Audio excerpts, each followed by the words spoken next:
Hello, friends. Welcome to lecture 3. Our third lecture, parts of speech.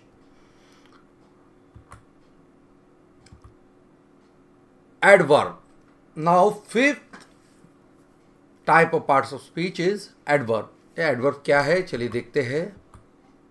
Adverb is a word which describes any verb, adjective or another adverb.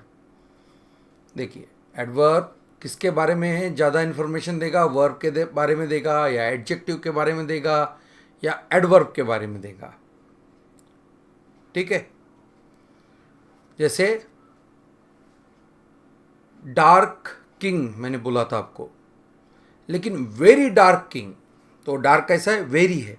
तो dark के बारे में, जो king के बारे में extra information कौन दे रहा है? डार्क. चलो दूसरा वर्ड लेंगे हम, टॉल. Tall king. तो किंग के बारे में एक्स्ट्रा इंफॉर्मेशन क्या मिल रही है? टॉल है, लंबा है. वेरी टॉल, तो वो टॉल कैसा है? बहुत ज़्यादा है, वेरी है. तो टॉल के बारे में extra information. So that very is adverb, right. तो जहाँ पे एडजेक्टिव के बारे में हो, वर्ब के बारे में हो या दूसरे एडवर्ब के बारे में एक्स्ट्रा इंफॉर्मेशन मिले, उसे एडवर्ब कहा जाएगा. एग्जाम्पल्स.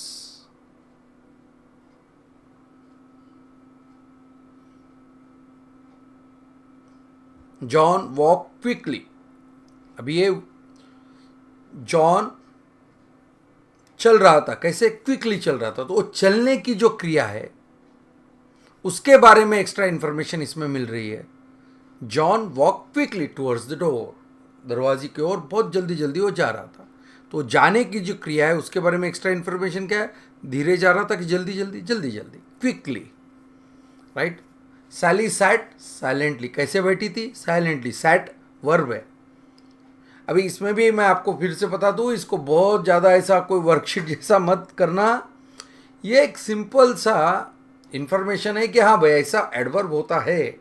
बस आपके पास वो समझ में आ गया कि हाँ भाई कि एडजेक्टिव के बारे में, वर्ब के बारे में, यानी क्रियापद के बारे में, विशेषण के बारे में एक्स्ट्रा इंफॉर्मेशन देता है, उसे एडवर्ब कहा जाता है.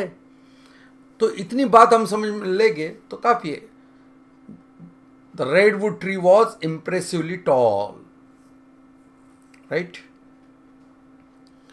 The house was outrageously expensive. She spoke extremely confidently. The cheetah ran incredibly quickly. Right? तो देखो यहाँ पे वर्ब के बारे में या फिर एडजेक्टिव के बारे में एक्स्ट्रा इंफॉर्मेशन आती है, उसे एडवर्ब कहते हैं. अब जो हम एक्चुअल में सेंटेंसेस बनाएंगे तो वहाँ पे क्या हम ऐसा थोड़ी ना बोलेंगे कि हम एडजेक्टिव डाल रहे हैं. वहाँ पे ये बात आती ही नहीं है. इसके लिए उसको इस मायने में हमको याद रखने का भी नहीं है. वहाँ पे बात क्या आएगी कि हाँ भाई ये हमको बात बोलना है, मेरे मन में ये विचार है, वो मुझे बोलना है. तब जब मैं सेंटेंस बनाने को आपको सिखाऊंगा तब यहाँ पे एडजेक्टिव, एडवर्ब, ये वो लैंग्वेज हमारी नहीं रहेंगे. हमें सिर्फ अपने बात बताना है, अपनी बात बोलना है, वो चीज़ वहाँ पे रहेगी. इसके लिए इसका ऐसा लोड हमको लेना नहीं है, कोई टेंशन लेना नहीं है.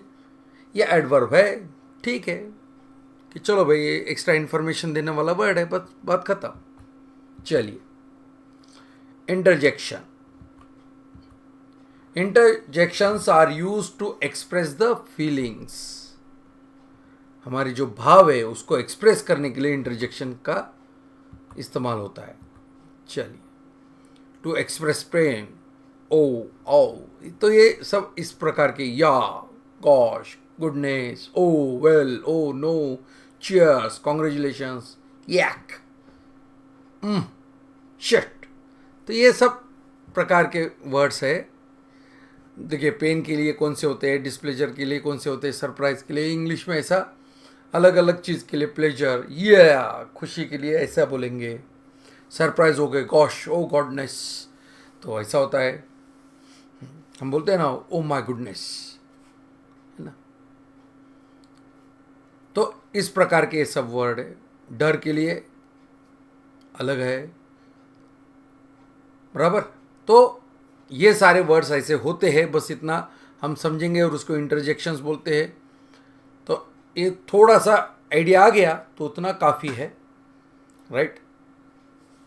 ये कोई हमको याद थोड़ी ना करने हैं, जो अपने आप आते हैं हम हमारी लैंग्वेज में अपनी तरीके से बोलेंगे, वो हो गए तो वैसे अपने आप आ जाएंगे, वो कोई लाना नहीं पड़ता है, ये अपने आप आने वाली चीज़ है।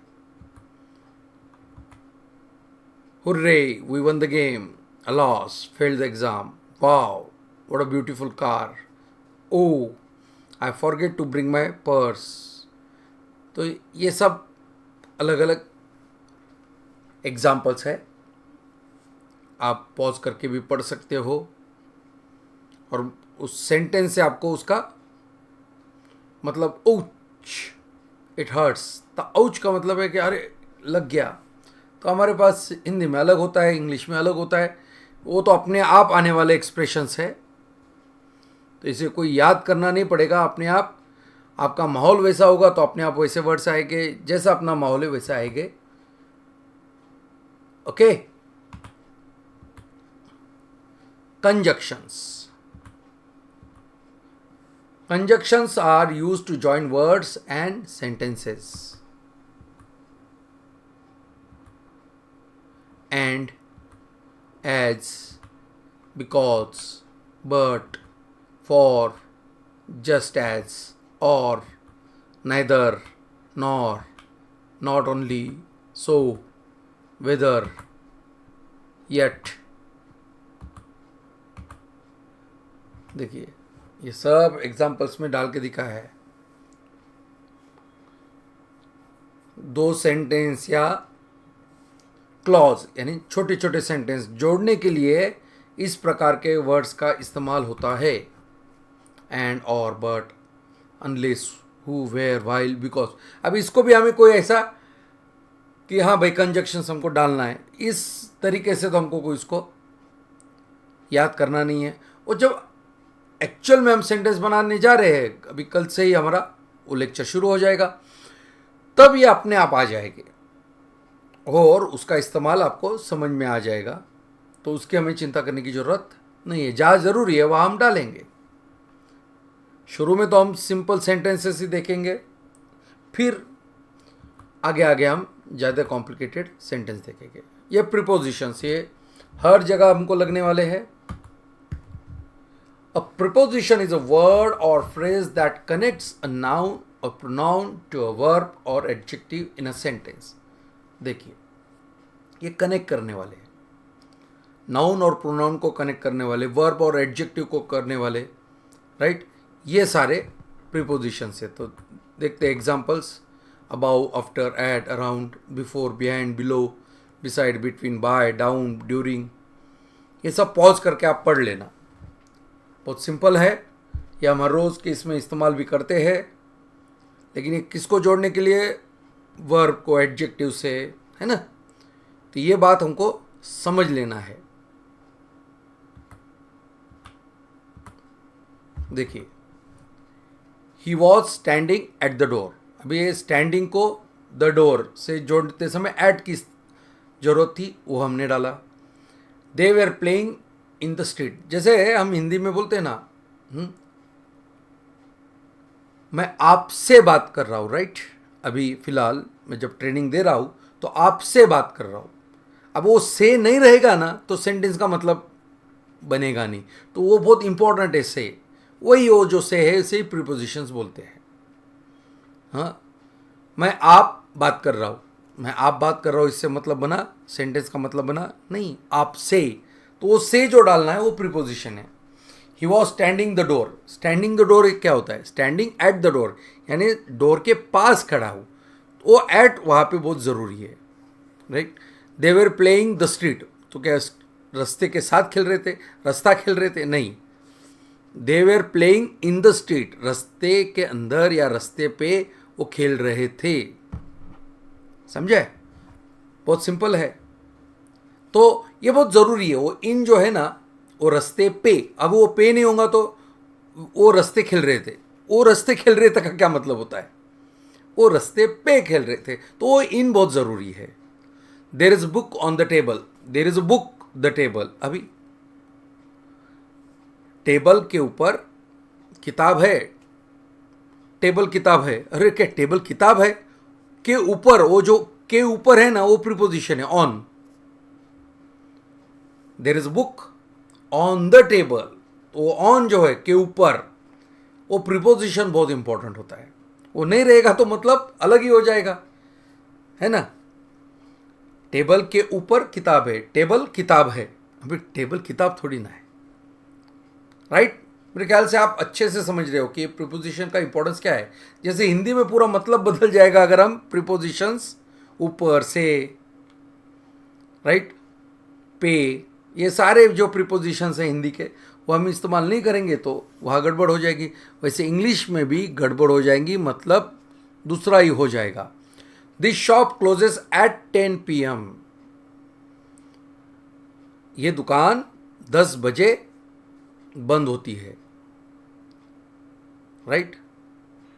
तो ये दुकान 10 बंद होती है, अरे बजे वो जरूरी है, at. He was drawing a map on a wall, वो वॉल के ऊपर, दीवार के ऊपर जरूरी है ना, वो दीवार मैप ड्राइंग नहीं चलेगा, वो दीवार के ऊपर नक्शा बना रहा है, वो दीवार नक्शा बना रहा है। दीवार नक्शा क्या होता है, दीवार के ऊपर यानी दीवार पर बना रहा है। ही was drawing a map a wall, तो मतलब ही नहीं बनेगा, ऑन डालना पड़ेगा, के ऊपर डालना पड़ेगा। He was throwing the stones into the river, या वो नदी के अंदर पत्थर फेंक रहा था। अभी नदी के अंदर, वो के अंदर जो है ना वो इनटू है, वो प्रीपोजिशन है। अब वो निकाल देंगे तो वो नदी पत्थर फेंक रहा था, अरे नदी के अंदर, तो ये तो पता चलेगा। तो ही was throwing the stones the river, अरे स्टोन्स द रिवर क्या होता है, इनटू, वो ज़रूरी है, वो कनेक्ट करने के लिए, उसका मतलब समझने के लिए वो बहुत ज़रूरी है। अब इसका भी टेंशन मत लेना, ये प्रीपोजिशंस का कैसे इस्तेमाल करना है वो जब हम सेंटेंस बनाएंगे ना वो अपने आप आपको समझते जाएगा। कोई उसको रट्टा मारने की, अभी उसको मुझे याद कैसे करना है, अब मुझे कैसे पता चलेगा कि मैं कहाँ प्रीपोजिशन इस्तेमाल करूँ, ऐसा कोई विचार मत कीजिए। You don't have to think in this manner, वो अपने आप पता चल जाएगा। कोई देखो, ये जो है ना लैंग्वेज है, ये कोई केमिस्ट्री नहीं है, ये कोई मैथमेटिक्स नहीं है कि 2+2 तो 4 कैसे, वो कैलकुलेशन कैसे, डिवाइड कैसे करूँ, मल्टीप्लाई, भाई ऐसा नहीं है। ये लैंग्वेज है, वो अपने आप अंदर से आएगी, समझ अपने आप डेवलप होते जाएगी। उसे एक ही दिन में ख़त्म करना ऐसा सोच के मत करना, नहीं तो मज़ा नहीं आएगा। आनंद से सीखो, बहुत बढ़िया है। ये 120 दिन हम बहुत कुछ सीख के एकदम बढ़िया बात करना सीख जाएंगे, अच्छे से बात करने लग जाओगे, बहुत कुछ अच्छा होने वाला है। लेकिन उस मूड में आ जाओ। She open the lock with a की, उसने चाबी से लॉक खोला। अब वो चाबी से बहुत ज़रूरी है, उसने चाबी लॉक खोला, अरे चाबी लॉक खोला, ये चाबी लॉक क्या होता है चाबी से लॉक खोला। शी ओपन द लॉक अ की, अरे लॉक अ की क्या होता है, ऐसा ही हो जाएगा ना। तो ये प्रीपोजिशंस का इंपॉर्टेंस समझ लो। कभी मैं एक आधा एडजेक्टिव नहीं डालूँ, टॉल किंग के जगह सिर्फ किंग बोलूँ, चल जाएगा ना, पता तो चल जाएगा। लेकिन ये प्रीपोजिशंस को हम माइनस नहीं कर सकते, इंपॉर्टेंट है, लेकिन वो आराम से समझ में भी आता है। मीनिंग समझते समझते वो हमको समझ में भी आता है। तो इसका हमें तुरंत कोई टेंशन लेना नहीं है। इसके चार्ट से सब आपको मिल जाएंगे, उसकी फिक्र मत करो। ये पूरा बढ़िया कोर्स सब कुछ देने जा रहा हूँ। हमने जितना भी काम किया है उसमें से कुछ बाकी नहीं रखने वाला हूँ। इस कोर्स में आपको सब कुछ बढ़िया तरीके से देने वाला हूँ। They complain about the problem, they complain the problem, अरे ऐसा थोड़ी होगा। उन्होंने समस्या के बारे में बोला, तो वो के बारे में बहुत ज़रूरी है। उन्होंने समस्या बोला, तो ऐसा होता नहीं है सेंटेंस बराबर। ठीक है, थोड़ा समस्या बोला, ये रफ लैंग्वेज में हो जाएगा, लेकिन एक्चुअल लैंग्वेज में ऐसा नहीं, समस्या के बारे में बोला, ऐसा ही बोलना पड़ेगा सही तरीके से बोलना है। तो they complain about the problem, they complain the problem, ऐसा भी हो सकता है, नहीं है ऐसा इस बारे में तो भी, एटलीस्ट इस सेंटेंस में तो लेकिन ये सब प्रीपोजिशन बाकी का अगर हमने देखा तो इतना ही समझ में आता है कि प्रीपोजिशंस बहुत इंपॉर्टेंट होते हैं। तो ये है सारे prepositions, at, in, on, to, at, on, into, by, with, about, और बाकी के भी एग्जांपल्स आपको पहले दिए है, तो आप पीछे जाके वो भी देख सकते हैं। और जब हम इस्तेमाल करेंगे तब तो आने ही वाले हैं, आपको समझ में भी आने वाला है, तो आपको इसमें से कोई चीज़ की चिंता करने की ज़रूरत नहीं है।